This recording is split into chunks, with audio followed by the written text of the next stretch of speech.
Saudações, sejam bem-vindos à segunda parte da aula de Biologia aqui na Bucar. Para hoje, nós veremos estruturas celulares, a diferença entre as células procariontes. Temos aqui membrana plasmática ou membrana celular. A membrana plasmática ou membrana celular é responsável por controlar a entrada e saída de substâncias, também é responsável por comunicar a célula com o meio externo, assim como o meio interno. Temos aqui também o citoplasma, ou também conhecido como citosol. É a região que vai permitir o englobamento das organelas, assim como das reações químicas. O núcleo é a região que contém o DNA, significa contém o material genético, e é a região onde vai comandar as atividades celulares. Temos os ribossomas. Os ribossomas são estruturas celulares responsáveis pela síntese de proteína e podem estar livres no retículo endoplasmático, assim como no cloroplasto, assim como na mitocôndria e ao nível do citosol. Temos o retículo endoplasmático, que é a estrutura ou organela celular responsável pelo transporte, modificação de proteínas, assim como o armazenamento. Retículo endoplasmático liso é a organela celular responsável pela síntese de lípidos, assim como a desintoxicação da célula. Complexo de Golgi é a organela responsável pelo armazenamento e secreção de substâncias. Temos aqui lisossomas, que são organelas responsáveis por realizar a síntese, ou seja, a digestão intracelular, utilizando deste modo as enzimas. Temos mitocôndrias. Mitocôndrias são organelos celulares que nós podemos encontrar nas células vegetais, assim como nas células animais. As mitocôndrias são responsáveis por realizar a respiração ou síntese de ATP. Cloroplasto. Cloroplastos são organelos celulares que nós encontramos nos vegetais, nas plantas neste caso, e são responsáveis por converter a energia luminosa, transformando em energia química. E este processo dá-se o nome de fotossíntese. Temos aqui a parede celular, que nós encontramos nas plantas e nos fungos, assim como nas bactérias. Nas bactérias, a parede celular é constituída por peptidoglicano. Nos vegetais, a parede celular é constituída por celulose. E nos fungos, a parede celular é constituída por quitina, que também encontramos na região do exoesqueleto dos artrópodes. Vacolo. Vacolo é uma bacia que nós vamos encontrar ao nível da célula, que é responsável por armazenar água, nutrientes e outros resíduos. A diferença é que nós encontramos nas células animais e células vegetais.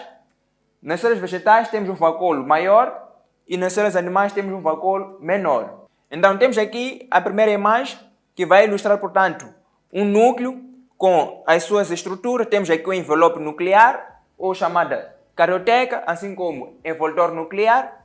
Temos ribossomas na região do núcleo. Temos os poros nucleares. Temos o nucleolo, onde encontramos o RNA, que é o material genético. Temos a cromatina, que encontramos outro material genético, que é o DNA.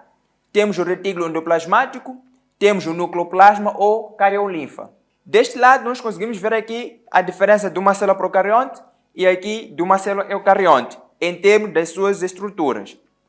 Temos uma célula animal e temos aqui uma célula bacteriana. Já agora vamos falar sobre o transporte de substâncias a partir da membrana plasmática. Membrana plasmática, já havíamos dito que é responsável por controlar a entrada e saída de substâncias, o que significa que comunica com o meio externo e o meio interno da própria célula. A membrana plasmática é seletivamente permeável. Então, temos aqui tipos de transporte de substâncias. Temos o transporte passivo. O transporte passivo é aquele transporte que faz o transporte de substâncias sem gasto de energia. Ou seja, a favor de gradiente de concentração. Enquanto que o transporte ativo é o transporte de substâncias que ocorre com gasto de energia, ou seja, contra gradiente de concentração. No transporte passivo, encontramos três tipos de transporte de substância. Temos a difusão, que é conhecida como difusão simples.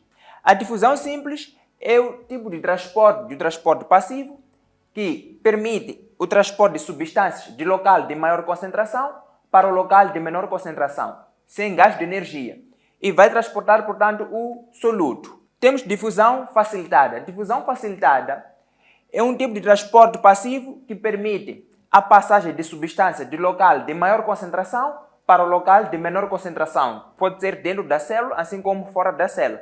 Entretanto, a difusão facilitada ela ocorre com a ajuda de uma proteína que nós encontramos ao nível da membrana plasmática.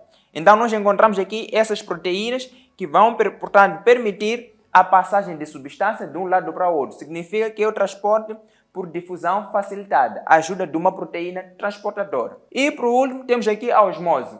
A osmose é um tipo de transporte passivo que permite a passagem de água do meio hipotônico para o meio hipertônico, ou seja, do meio de maior concentração de água para o local de menor concentração de água. Temos também o transporte ativo. Então, no transporte ativo, nós vamos encontrar aqui o transporte que ocorre com gasto de energia, e um exemplo básico disso é a bomba de sódio e potássio. A bomba de sódio e potássio tem um exemplo clássico de transporte ativo. Então, temos aqui o transporte de íons de sódio para fora e o transporte de potássio para dentro. Então, ocorre contra gradiente de concentração. Dentro do transporte ativo, nós encontramos alguns exemplos, como a endocitose, onde a célula vai engolir, portanto, partículas do meio externo.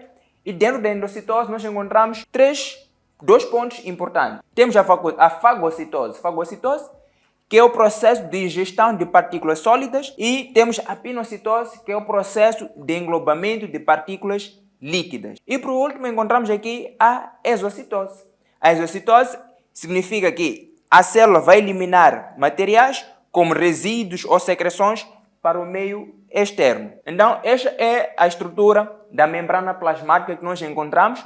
Portanto, temos aqui as proteínas que vão ajudar no processo de transporte das substâncias do meio externo para o meio interno. E para hoje é tudo. Até a próxima.